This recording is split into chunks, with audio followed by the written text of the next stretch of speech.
So this is my project I did this summer. I built a patio with a fire pit in my backyard, and today I'm going to show you and tell you how to build one in your backyard. And it's a very difficult process, but you can do it.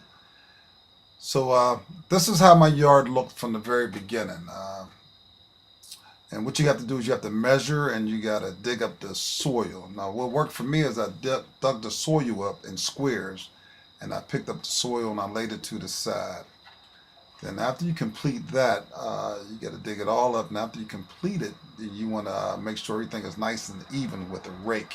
Get yourself a rake and smooth the soil down to make it nice and even. And that's what I'm doing here. Then after that, you want to get yourself some weed block you can pick up from Home Depot or Lowe's, and you lay that down and cut it so it's nice and even in there. Of course, that helps prevent the weeds from coming through the cracks. And then you want to move towards the gravel.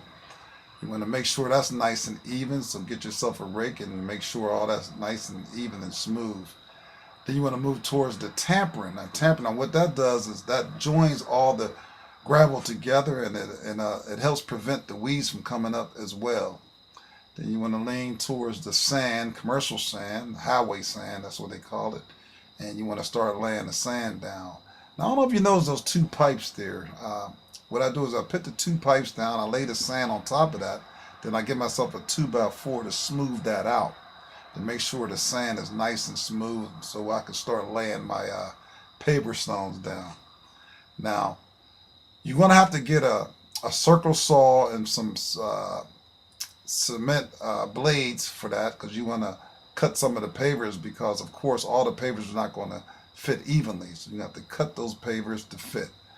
Then after you complete laying your paver stones, you want to get your joining compound, and you want to put it in between the cracks by sweeping all that stuff in between the cracks.